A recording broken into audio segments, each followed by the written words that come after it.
NFL season is officially underway, at least where you are in the timeline. Where I'm at, we haven't even had the Thursday Night Football game, but I thought it'd be a good idea to go through and make my picks for week 1 of the NFL season. Don't worry, I've already made my Thursday and Friday picks. I put those on the video released on Thursday, so don't worry, those are already locked in before this video is coming live. But before we get into the video, I wanted to take a second to ask you to please subscribe to the channel, ring the bell for notifications. Really helps us out. If you're a fan of the NFL, you'll love this channel. It's released multiple NFL-related videos every Thursday and Saturday all year long. Now, let's get back to the video. Our first matchup on Sunday afternoon is the Titans visiting the Bears, a matchup that in 2023 would have made us all groan, and in 2024 might make us groan a little bit, but there is a little bit of excitement to this matchup, primarily on the home team side being the Chicago Bears, with Caleb Williams having his first official regular season NFL start of his career. We all want to see what type of quarterback he will be, and if you're a fantasy fan, you want to see how good the assets of the Bears offense are going to be. Will guys like Swift, Kmet, DJ Moore, Keenan Allen, and Roma Dunze be elite fantasy options with Caleb Williams, or will it be a little bit more of a continuation of Justin Fields, where some weeks you'll have some good production and others maybe not so much? I'm not sure if we're going to get the answer to that question in week 1, but I am going to be picking the Chicago Bears to win this game. They're at home. I think that the Tennessee Titans are in a bit of a rebuild, and while there's a lot of question marks around both Will Levis and Caleb Williams, I think there's a few less around Caleb Williams, and I expect the Bears, especially with the strength of the defense, to be able to carry this game, even if both quarterbacks excel or struggle in week 1. Our next matchup is the Steelers at the Falcons, and if there's one thing to know about the Steelers, it's that you can never accurately predict Steelers games. If you start to try to think, oh, the Steelers have a tough matchup, they're on the road, maybe they won't get a win, that's when they go out and dominate the Chiefs. And when you think they're at home, an easy matchup versus the Panthers, that's when the Panthers destroy them. You cannot pick Steelers games accurately. Don't even try it, you will fail. The most interesting part of this matchup for me is the quarterbacks on both sides of the ball. With the Falcons, you have Kirk Cousins coming off a torn Achilles, returning and starting as the quarterback for the Falcons, a team that has a plethora of really good, young, exceptional offensive options that we just haven't seen with an effective quarterback. So can we see guys like Kyle Pitts, Bijan Robinson, Drake London all take that next step to elite status? Or are they all just not that great and it wasn't really guys like Taylor Heineke and Desmond Ritter's fault? I think it's more likely that it was those quarterbacks' fault, and I think Kirk Cousins will help all of these weapons at least improve over previous seasons, though I would not be surprised if one of those guys underperforms expectations a little bit, just because as good as Kirk Cousins is, I'm not sure he can support 3 really high-quality offensive assets in a single season. Then on the other side, you have Russell Wilson trying to build his way back up to a Hall of Fame career that seemed like a shoo-in only a few short years ago. And Russell Wilson will be trying to hold off Justin Fields as the backup quarterback who has some machinations of being the starting quarterback for the Steelers. I think the quarterback situation in Pittsburgh is one of the most interesting, as they have 2 potentially startable assets, and the Steelers have to give up additional draft capital if Justin Fields starts more than half the season, which I'm pretty sure is a bit of the reason why Russell Wilson might be getting the first go for Pittsburgh in opening week. All that being said, I did say at the beginning, the Steelers are impossible to pick, and that's why I'm picking the Steelers to win. This seems like it should be a Falcons win. They're at home. I like the Falcons more as a team. But this is the type of game that the Steelers just tend to win, so I'm going against every logical part of my being and picking the Steelers. Next up, we have an all-Florida matchup with the Jaguars visiting the Miami Dolphins. Both of these teams have playoff aspirations on their minds. The Jaguars started 2023 with an 8-3 record prior to finishing with a 9-8 record and missing the playoffs in the last week of the season. Comparatively, the Miami Dolphins were a team that had a very good start to the season in 2023 as well and still made the playoffs, but definitely limped in a little bit prior to losing pretty handily in the opening round of the playoffs. Both these teams will be looking to improve on their 2023 records, and both these teams have highly touted young quarterbacks who faced off in the national championship only a few short years ago with Trevor Lawrence and Tua Tagovailoa. And so this should be a very interesting game. And so while both these teams I think will be quite competitive in most matchups they play this season, I am picking the Miami Dolphins to win this game for two primary reasons. The first being Miami tends to have a very good record in September and October when they're at home. Their Achilles heel often tends to be just cold weather. And so an early September game in Miami should play to Miami's benefit. As well, there are definitely some question marks in the receiver room for the Jacksonville Jaguars. And so I'm just not as confident in them to open the season. So Miami's got this in my books. Following that, we have the New England Patriots visiting the Cincinnati Bengals, two teams that finished last in their divisions in 2023, but in very different ways.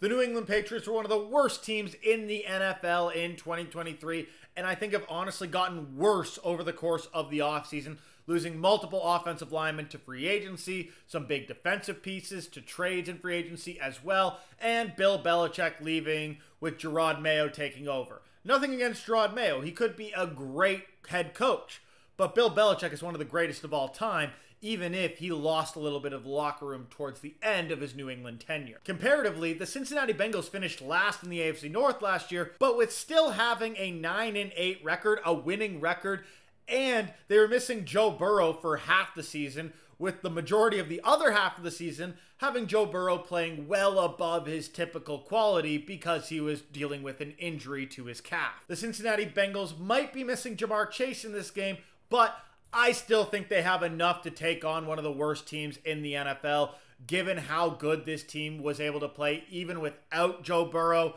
I think missing Jamar Chase will not be enough for the New England Patriots to be even able to compete in this game. And the Cincinnati Bengals are my lock of the week and my survivor pick to win in week 1. Next up, we have the Houston Texans visiting the Indianapolis Colts, a rematch of the week 18 Thursday night matchup that decided which one of these two teams would make the playoffs, winning the AFC South. That's one thing a lot of people don't remember, though. If you watch this channel, I've brought it up numerous times when talking about the Colts and the Texans, that it was a week 18 game that determined which of these teams made the playoffs. Had the Colts won that game instead of the Texans, I think the narrative around both teams would be significantly different. And it was a close game, so not a game that you can put as much stock as we all have been in terms of these teams and what the expectations are going into 2024. Now, I think both of these teams are very good teams, and I think both of them will absolutely be competing for the playoff. But I do think that the Houston Texans are not quite the AFC world beater comparatively to the Bengals and the Chiefs that a lot of people are claiming they will be in 2024. And I don't think that the Colts would be a massive upset to make the playoffs. I think these teams are very similar in ability, and because the Colts are at home, that's my pick, which makes this my upset of the week, because a lot of people don't think the Colts can win this game. But I think they have a very good shot, and I have them taking it in week 1, getting a revenge on the Houston Texans for missing the playoffs last year. And for every great matchup like the Texans and Colts, you have a matchup like this, the Vikings visiting the New York Giants. Whew. This is a matchup that, let's just say, could be a lot better. I think the Vikings are a team that's probably moving in the right direction and would be a really interesting team had J.J. McCarthy not gotten injured for the season in the preseason. Yes, I still think Sam Darnold would have been the starter week 1 no matter what, but I think that the Vikings had a lot more potential if they had the ability to turn to J.J. McCarthy midway through the season to create a spark for the organization. Without that, though, I feel like the losses of Kirk Cousins and Danielle Hunter and replacing those guys with the likes of Sam Darnold and Jonathan Greenard and not really improving in many other places aside from the addition of Dallas Turner in the first round of the draft, I think that the Vikings might take a little bit of a step back compared to a team that was already having a losing record in 2023. On the other side here, though, the New York Giants are one of the biggest messes in football. Last year, the only reason they weren't one of the worst teams in football was because Saquon Barkley carried this team. And guess what? Saquon Barkley has jumped ship to a divisional rival in the Philadelphia Eagles, and the only addition has been Malik Neighbors. Now, I'm not knocking Malik Neighbors. I think he's a very talented wide receiver. But if you have a quarterback like Daniel Jones who can't get the ball to an elite wide receiver, I'm not totally convinced that will be enough to make the Giants a competitive team. And so my pick in this matchup is the Minnesota Vikings. Yes, I don't think this is going to be the best year for the Vikings, but they are at least a more competitive and complete team than the New York Giants, and so even on the road, I'm taking the Vikings. Following that, we have another questionable matchup, to use the nicest term I can, with the Carolina Panthers visiting the New Orleans Saints. Now, the New Orleans Saints actually had a winning record in 2023, which is wild to say, but that's only because they were in the NFC South and got to play against teams like the Carolina Panthers 2 times last year. That being said, the Saints have also had to jettison a ton of guys in the offseason because year in, year out, the Saints are in literal cap hell. One of these years, they got to do what the Denver Broncos are doing this year and next year and just jettison out all the cap, suck for a couple of years, and just reset the cap table. Every team needs to do it eventually. The Saints just got to give up and do it. Saints fans, I'm sorry that your team hasn't done it for 2 decades. You did at least get a Super Bowl out of it, but the fact that that was a decade and a half ago now is, yeah, a bit of a yikes. On the other side of the table, you have the Carolina Panthers, though, and they might be even sadder than the New Orleans Saints. The Carolina Panthers added nobody in the first round. Well, I shouldn't say nobody. They did trade up to get the last pick of the first round and take Xavier Legette. But because of the trade that brought them Bryce Young in 2023, they didn't have their own first round pick, which ended up being first overall, which the Bears used on Caleb Williams. Yeah, it would have been kind of nice for the Carolina Panthers to get Caleb Williams in-house, maybe be able to trade Bryce Young for some assets. Either way, though, I don't think the Carolina Panthers are much improved, and even if you really like Xavier Legette, they also lost Brian Burns. And so, because of that, I still have the Saints winning this game. While I don't love the Saints as a team overall, they're still better than the Panthers, and they're at home, so I'm taking them. And in yet another 1 o'clock Sunday matchup, yes, we have a load of 1 o'clock Sunday matchups. Thank you so kindly for the service you provided us. We have the Arizona Cardinals visiting the Buffalo Bills. Now, I think this Arizona Cardinals team is a much improved unit over their 2023 iteration. Kyler Murray is going to have a full offseason and will be back for the entirety of the season. We only need to worry about Black Ops 6 and when it comes out and, double XP weekends and all that stuff, but we'll deal with that when it comes. They added 2 first-round picks, an elite pass rusher, as well as a legendary wide receiver prospect in Marvin Harrison Jr., who should absolutely be the #1 target of Kyler Murray. And I think Jonathan Gannon is a really good head coach. We saw some really competitive games out of a Cardinals team that should have been on paper one of, if not the worst teams in 2023. And so as this team improves, I expect them to do significantly better than a lot of other people. That being said, the Buffalo Bills are still the Buffalo Bills led by Josh Allen. Yes, they have jettisoned a ton of guys from this roster in the offseason, but they're still led by Josh Allen, who is one of the best quarterbacks in the league. I know a lot of people love to hate on him for all the picks he throws, but let's be real, most of those are arm punts. It's not that big of a deal. He's still one of the best quarterbacks in the league. There's a reason he's constantly in the MVP conversation. This is definitely a much closer matchup than it would have been in 2023, where this would have easily been my lock of the week. But with the Buffalo Bills having the better quarterback in this game and being at home, I'm still taking them to win this game against the Cardinals. That does not mean, though, that I don't trust this Cardinals team to be very competitive. And now we move on to our 4 o'clock slate of games, and we start with a bit of a stinker. We have the Las Vegas Raiders visiting the Los Angeles Chargers, 2 teams that have moved in the past decade to new locations, and a lot of us don't really seem to care, especially for the Chargers. Both of these teams have had some pretty interesting off seasons. I really like what the Raiders have done in terms of their culture building. Antonio Pierce, I think, is a fantastic head coach. I hope that ownership and management gives him a few years of runway because the roster just is not very talented at all. But I think he's building a fantastic culture, similar to what Dan Campbell did with the Lions, and just give him some runway, build a team that will work for him. And I think a couple of years from now, we could be talking about the Raiders as one of the biggest upstart surprises in the NFL. That being said, they're not quite there in 2024. And another team that's not quite there in 2024 is the Los Angeles Chargers. The Chargers have finally gotten rid of Brandon Staley, to the rejoice of pretty much all 10 Chargers fans that exist in the world, and have added Jim Harbaugh, who has done nothing but succeed everywhere he's gone in the coaching ranks. Stanford, legendary. 49ers, legendary. Michigan, legendary. This guy has been fantastic everywhere he's gone, and I don't think that's going to change with the Chargers, but it's not going to change year one. And that's because this team was in a bit of cap hell, which is why they traded away Keenan Allen for a 4th-round pick. They cut Mike Williams, their 2 biggest receiving targets. They let Austin Eckler go in free agency. And basically every skilled position player has been jettisoned from this team. You're now dealing with guys like Gus Edwards, J.K. Dobbins, Ladd McConkey, Quentin Johnson, and Josh Palmer. Definitely a list of guys that is not quite to the same caliber as what the Chargers had previously. I also think the Chargers are going to get rid of a lot more bloated contracts next offseason, like guys like Khalil Mack and Joey Bosa, once their contracts are much easier to cut from the team. So they're not a team moving in the right direction today, but they're definitely starting to turn the wheels on a full rebuild around Justin Herbert. And so while I don't have a lot of faith in either of these teams, I am taking the Chargers for 2 reasons. The first being they're at home, and the second being I trust Justin Herbert more than I do Gardner Minshew, as much as we all love Gardner Minshew. Also, the one other thing I'll state, I did gray out the Raiders logo here. You can see it looks a little different, but you can barely tell that the Raiders logo is being grayed out for the loss. And that is either a really good or a really bad omen for the Raiders season as far as I'm concerned. Next up, we have the Denver Broncos visiting the Seattle Seahawks.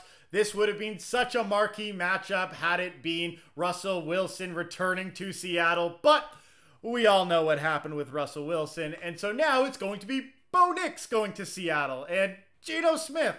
Definitely not a quarterback matchup I would have guessed to happen a few years ago, but it's what we got opening week in this matchup. The Denver Broncos are definitely a team that is neither rebuilding nor competing because they're just eating their cap misfortunes this year and potentially next year.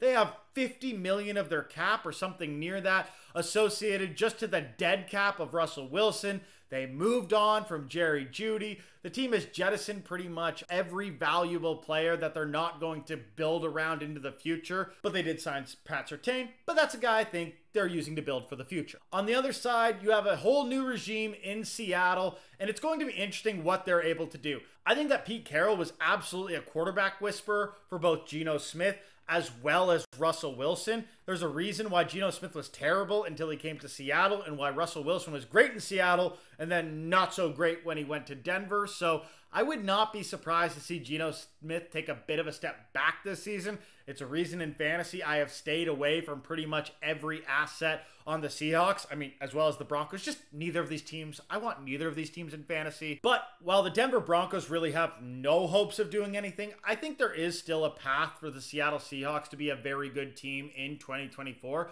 They do have some really good young pieces on the defensive end of the football. There is still a world where DK Metcalf, Tyler Lockett, and Jackson Smith-Njigba are more than enough to make Geno Smith still a good enough quarterback to have a high-powered offense, especially with Kenny Walker running the ball. And so with the Seahawks having a little bit more promise and being at home, they're my pick to win this game. Following that, we have a marquee matchup of the Dallas Cowboys visiting the Cleveland Browns, 2 teams that had double-digit wins in 2023 and are absolutely fighting for the playoffs in 2024. And I would say both of these teams and their fan bases think they have a shot at the Super Bowl in 2024. Though all of us NFL fans who are not fans of these teams don't really believe in either of those fan bases having a chance. That being said, this should still be a very competitive game. Both of these teams had very high quality defenses in 2023 and were able to put together some decent offensive performances as well. The biggest question mark coming into this game is going to be with the Browns and what Deshaun Watson looks like. We have not seen the Deshaun Watson of the Texans era since he has come to the Cleveland Browns. And let me just say, I am very happy about that. But we may still see a good version of Deshaun Watson. And let's be clear, the Cleveland Browns are an effective quarterback away from being one of the best teams in the NFL with how good the rest of their roster is. Looking at Dallas, though, you have a lot of guys on this team that are going to be fighting tooth and nail to get paid and to keep jobs. Mike McCarthy's on the hot seat for sure. If the Cowboys don't probably at least make it to the NFC Championship game, I think he's out of Dallas. Beyond that, you have Dak Prescott playing on the final year of his contract. He's going to be a free agent at season's end if the Cowboys don't re-sign him. And so this man is going to get paid. As well, Micah Parsons on the defensive side for the Cowboys, a guy who's definitely one of the leading candidates for Defensive Player of the Year, is also looking for a contract. At the very least, the Cowboys were able to sign CeeDee Lamb, so that's one less guy looking for a big money contract. But I expect a lot of the Cowboys to be pretty hungry going into 2024. In terms of who I have in this game, though, I got the Cleveland Browns winning. And that is because last year, the Dallas Cowboys seemed to be an immovable object and unstoppable force when at home. On the road, they seemed much more mortal. And given they're on the road in Cleveland for this matchup, who have a very stout defense, who I expect to be able to shut down the fairly one-dimensional Cowboys offense, I think Cleveland can take this game in a fairly low-scoring contest. And in our final 4 o'clock Sunday matchup, we got the Washington Commanders visiting the Tampa Bay Buccaneers. A Tampa Bay Buccaneers team that's a little underrated in 2024, by myself included, given the fact that they literally won a playoff game in 2023 and are basically returning the same roster. And so I'll give the Buccaneers their flowers, but I'll also say this team has limited upside based on the fact that I don't think Baker Mayfield is anything more than what we saw from him in 2023. And there's a lot of question marks around a new offensive coordinator in Tampa and how much they'll be able to get out of Baker Mayfield. Additionally, wide receivers like Mike Evans and Chris Godwin aren't getting any younger and are soon going to start to deteriorate in terms of talent. And so while I think the Tampa Bay Buccaneers will still not be a bad team in 2023, I'm also not going to say they'll be an elite team. That being said, they are at home and playing against the Washington Commanders, who are one of the worst teams in the second half of 2023 after they got rid of edge rushers like Chase Young and Montez Sweat, both of whom left for greener pastures in the trade deadline. The Commanders have definitely made some moves. They brought in first-year wide receiver Luke McCaffrey to be the wide receiver 2 behind Terry McLaurin.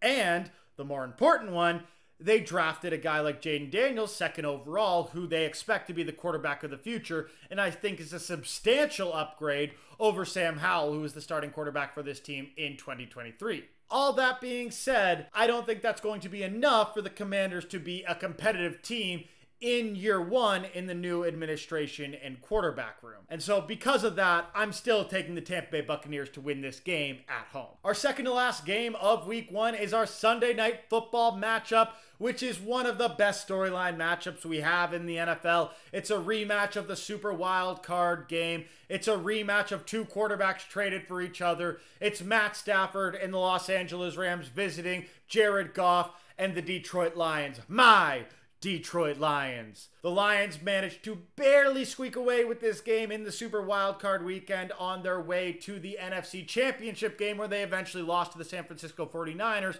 But in doing so, the Lions won 2 playoff games, literally tripling their total number of playoff wins that they had in franchise history, and letting Jared Goff get a little bit of that monkey off his back for being jettisoned out by the Rams, along with 2 first-round picks, in order for the Rams to acquire Matt Stafford. I mean, to be clear, this could go down as one of the greatest win-win trades of all time. The Lions built a franchise around it, and the Rams got a Super Bowl out of it in year 1. But that doesn't mean we're going to talk about these games as the winner being who won the trade, because that's just more fun. I definitely think the Rams are going to be coming into this game hungry because of what happened in the Super Wildcard game last year. And I think they will definitely be very competitive in this game. That being said, I am taking the Detroit Lions. And that's a little bit because I'm a homer, but it's also because the biggest asset the Rams have, or had, I should say, was Aaron Donald. And Aaron Donald has retired. He's gone. And so while I do think the Rams have a really good, really young, really exciting core, so too do the Lions. And now the Rams don't have that one player that can just wreck an entire game like they had last year in Aaron Donald. And so I'm just not sure the Rams will be as effective defensively as they were able to be in 2023. And while I expect their offense to still be very good, I think the Lions are a more complete team, and at home will be able to win this game. And our final week 1 matchup is the Jets visiting the 49ers on Monday Night Football. Aaron Rodgers starting the season on Monday Night Football against Leonard Floyd for the second straight year. And we all know what happened last time that went down, don't we? Okay, now in all seriousness, whether you like Aaron Rodgers or you don't like Aaron Rodgers, I do hope that he's able to at least play the season out. I'm not convinced he's going to be the Aaron Rodgers of old, but I never wish injuries on anybody, and it was sad what happened to Rodgers, and sad what happened to Jets fans. Like, if the Jets aren't good because the team isn't good, that's one thing. But it sucks for Jets fans to finally have the hope and literally have all that hope ripped away 4 snaps into the season. I mean, hey, at least they won week 1 last year. There you go, Jets fans. That was something. In all seriousness, I do expect that Aaron Rodgers will be fine in week 1 of this season, but I don't think the Jets are going to win. I have the 49ers winning this game. I don't think the Jets are as good as Jets fans think they are. I think their defense is a little overrated. Still very good, but not the best unit in the league like a lot of people make it out to be. And I think their offense is middle of the pack. Aaron Rodgers, in my opinion, is no longer a top 10 quarterback. We don't have much in the receiving game outside of Garrett Wilson. And while Breece Hall is absolutely an elite running back, the offensive line is also mediocre. And so when most of your offense is mediocre, it's tough to be an elite unit. And when you're going against a 49ers team who arguably does have the best defense in the NFL, while also having a really good offense and also being at home, I think it's going to be hard for the Jets to win this one, and so I'm taking the 49ers. And so here is a summary of my picks for week 1 of the NFL season. In my previous video released on Thursday, I did say that I have the Ravens and the Packers winning those games. Given this is coming out on Saturday, I'm either right or wrong. I still don't know if I'm right or wrong, but hopefully I'm right. Also, in a comparison to what Vegas has, this is what Vegas is expecting in week 1. So I have 4 significant differences, those being the Thursday and Friday night games, as well as the Steelers at Falcons and the Texans at Colts. I already told you why on the Steelers and Falcons, and I'm just a bit of a Colts fan this year. I just think they're kind of good. I don't know, sue me if you don't like it. But that's it for our week 1 picks. I'll see you all on Thursday for a week 2 version of our power rankings. Remember, if you enjoyed this video, leave a like and comment below. Help us out, help us grow. I'll see you all next time. Peace!